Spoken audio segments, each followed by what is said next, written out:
नमस्कार, Uttarakhand heritage media channel में आप सभी का हार्दिक स्वागत एवं अभिनंदन। दोस्तों, आज के वीडियो में हम आपको रूबरू कराएंगे अजीत डोभाल जी के बारे में। लेकिन आगे बढ़ने से पहले यदि अभी तक आपने हमारे चैनल को सब्सक्राइब नहीं किया है तो हमारे चैनल को तुरंत सब्सक्राइब कर लें। दोस्तों, राष्ट्रीय सुरक्षा सलाहकार अजीत डोभाल अपने कार्यों को लेकर हमेशा सुर्खियों में बने रहते हैं। अपनी कुशलता और क्षमता से उन्होंने दुश्मनों को कई बार लोहे के चने चबवाए हैं। अपनी हैरत अंगेज कारनामों और कई बड़ी उपलब्धियां हासिल कर चुके अजीत डोभाल को भारत का जेम्स बॉन्ड कहा जाता है।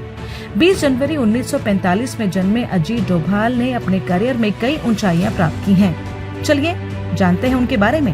अजीत डोभाल एकमात्र नौकरशाह हैं जिन्हें कीर्ति चक्र और शांतिकाल में मिलने वाले गैलेंट्री अवार्ड से नवाजा गया है।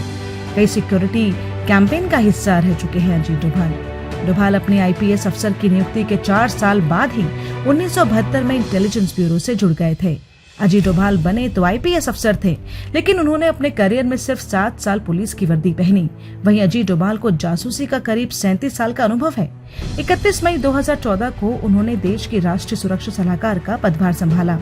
अजीत डोभाल 33 साल तक नॉर्थ ईस्ट, जम्मू कश्मीर और पंजाब में खुफिया जासूस भी रहे। वे 2015 में मणिपुर में आर्मी के काफिले पर हमले के बाद म्यांमार की सीमा में घुसकर उग्रवादियों के खात्मे के लिए सर्जिकल स्ट्राइक ऑपरेशन के हेड प्लानर भी रहे। भारतीय सेना के एक महत्वपूर्ण ऑपरेशन ब्लू स्टार के दौरान उन्होंने एक गुप्तचर की भूमिका निभाई और भारतीय सुरक्षा बलों के लिए महत्वपूर्ण खुफिया जानकारी उपलब्ध कराई, जिसकी मदद से सैन्य ऑपरेशन सफल हो सका। इस दौरान उनकी भूमिका एक ऐसे पाकिस्तानी जासूस की थी जिसने खालिस्तानियों का विश्वास जीत लिया था और उनकी तैयारियों की जानकारी मुहैया करवाई थी। जब 1999 में इंडियन एयरलाइंस की उड़ान IC 814 को काठमांडू से हाईजैक कर लिया गया था, तब उन्हें भारत की ओर से मुख्य वार्ताकार बनाया गया था। बाद में इस फ्लाइट को कंधार ले जाया गया था और यात्रियों को बंधक बना लिया गया था। कश्मीर में भी उन्होंने उल्लेखनीय काम किया था और उग्रवादी संगठनों में घुसपैठ कर ली थी।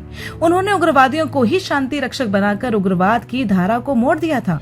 उन्होंने एक प्रमुख भारत विरोधी उग्रवादी कुका पारे को अपना सबसे बड़ा भेदिया बना लिया था। 80 के दशक में वे उत्तर पूर्व में भी सक्रिय रहे।